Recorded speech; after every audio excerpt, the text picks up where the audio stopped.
Greetings, valiant Helldivers, and welcome to the Liberty. I'm your host, Vanguard. Let's get straight to business as the enemies of managed democracy never rest. Galactic War Recap. It's day 410 of the Galactic War, and at present, 32,770 Helldivers are deployed in the field. 10,960 Helldivers, 33.45% of our forces, are on the bug front. 7,897 troops, 24.1% of our forces, are on the bot front, and 12,842 Helldivers, 39.19% of our forces, are on the squid front. Today we present a special report on the recently failed Major Order.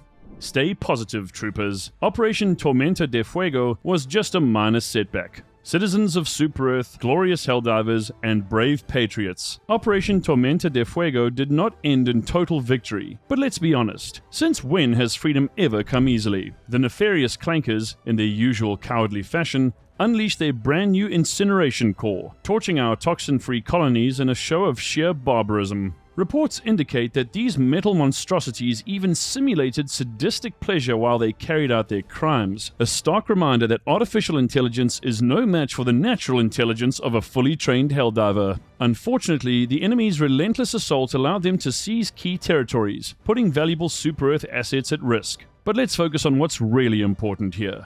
You, the Helldivers, stood your ground. Against overwhelming odds, you threw yourselves into the fire, sometimes literally, and sent untold thousands of automatons to the scrap heap. Though the battle did not tip entirely in our favor, history shows us that temporary setbacks are just the prelude to ultimate victory. So what now? While the Incineration Core may be cackling in their cold mechanical way over their stolen gains, Super Earth's war machine is still turning. The Penrose energy siphon remains on standby, waiting for the day when enough E710 is collected to deal a critical blow to the Meridian Singularity. The automatons might think they've secured a foothold, but we know better. A Helldiver never quits, and payback is very much on the menu.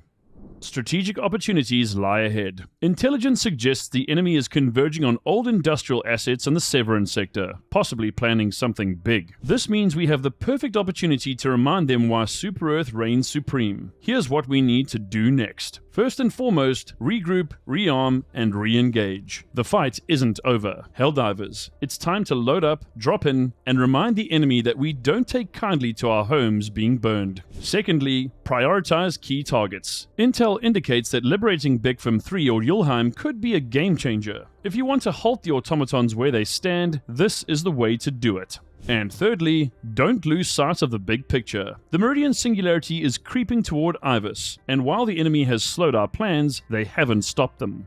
Keep gathering E710. The Ministry of Science says we can't win without it, and the Ministry of Science is always right, when it serves Super Earth. In closing, the war for freedom continues. Yes, the enemy landed some blows, but we don't fight for easy victories. We fight for what's right. The automatons may have stolen land, but they'll never steal our spirit. So drink your liberty, reload your liberator, and get back in the fight. Super Earth is counting on you, and we never disappoint. For liberty and justice, we will never surrender.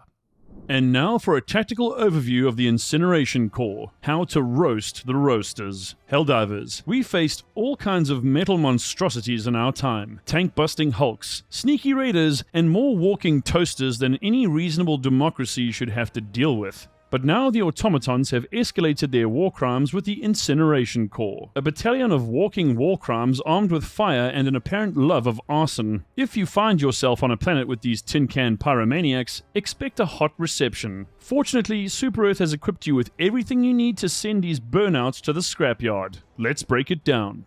Know your enemy, the Incineration Core's units. First and foremost, we have Pyro Troopers, which are flamethrower infantry. Their threat level is low, their primary weapon is a flamethrower, and they have zero defense.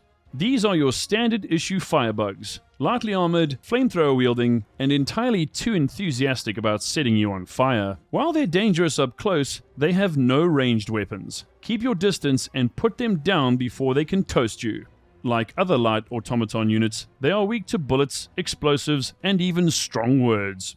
Next up, we have Conflagration Devastators, which are shotgun-wielding heavy infantry. This model comes with a giant ballistic shield and an incendiary shotgun, making frontal engagements a terrible idea. If you see one, move to flank it. Explosives, armor-piercing weapons, and orbital strikes will make quick work of them. You can also aim for the legs or try to lure them into a crossfire where they can't use their shields effectively. Then we have the Incendiary MG Devastators, which are machine gun wielding heavy infantry. This variant swaps a shotgun for an incendiary machine gun, meaning it can lay down suppressive fire while making your life miserable. Like their shotgun wielding cousins, these guys are slow but durable. Flank, dodge, and use armor-piercing weapons. And most importantly, never stand in the open. Fire suppression is their game, and if you try to tank it, you'll end up extra crispy.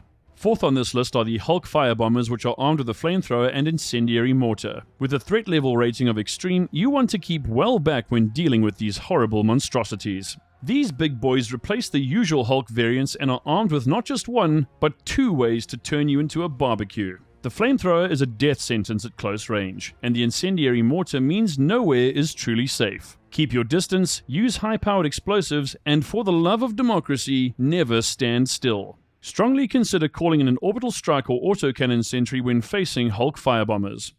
Here's a list of useful Helldiver countermeasures to help you out. Super Earth never sends its finest into battle unprepared. Here's how to avoid being burnt to a crisp. The shield generator pack stops incendiary rounds, which means you won't instantly become a human torch. This is absolutely essential if you want your squad to survive. Inflammable and acclimated armor provides resistance to fire damage. You'll still take ballistic damage, but you'll avoid the worst of the flames. Explosives. These units might love fire, but they hate explosions. Stratagems like the Eagle Cluster Bomb, Orbital Barrage, or a well-placed railgun shot can ruin their day. Flanking and mobility. Every automaton unit in the Incineration Core is slow and vulnerable from the sides or back. Outmaneuver them and take them down with precision fire. Last but not least, don't get greedy. If you're being pushed back, don't be a hero. Regroup, reload, and rethink your approach before diving back in. Final orders, burn them instead. The Incineration Core may have the firepower, but Helldivers have something they'll never understand. Tactics, training, and a complete disregard for personal safety in the name of freedom. Take these walking bonfires down, keep your squad alive, and show the automatons that Super Earth isn't afraid of a little heat. May the flames of freedom burn forevermore in your liberated hearts. And now for the Super Earth Art of War, the sacred purpose of hate. To know the enemy is to destroy the enemy. To hate the enemy is to ensure they are destroyed utterly. Super Earth Art of War, Chapter 3, The Fires of Purpose. There are those who say that hatred is a corrosive thing, that it is a burden upon the soul, but they are wrong. Hatred, when properly harnessed, is a weapon sharper than any bayonet and hotter than any incinerator round. It is the driving force that ensures the righteous prevail and that the enemy is annihilated. Hatred, directed towards the enemy, is discipline. It is clarity. It is the purest form of focus. When a Helldiver steps onto the battlefield, they must carry with them not only their stratagems and their training, but the unwavering certainty that the enemy deserves nothing but destruction. Direct your hatred outward. Channel it into every well-placed shot, every synchronized attack, every glorious moment where the enemy is reduced to scrap, sludge, or ash. Let no anger be wasted. The final doctrine. Let hate be your fire. A soldier who fights for duty alone will falter. A soldier who fights for survival alone will hesitate. But a soldier who fights with righteous hate will never stop, never yield, and never allow tyranny to stand. The enemy fears nothing more than a Helldiver who knows their duty and loves their hate. So take it, hold it, and wield it. And show the enemies of Super Earth that their extinction is not only necessary, but inevitable. For Super Earth and democracy.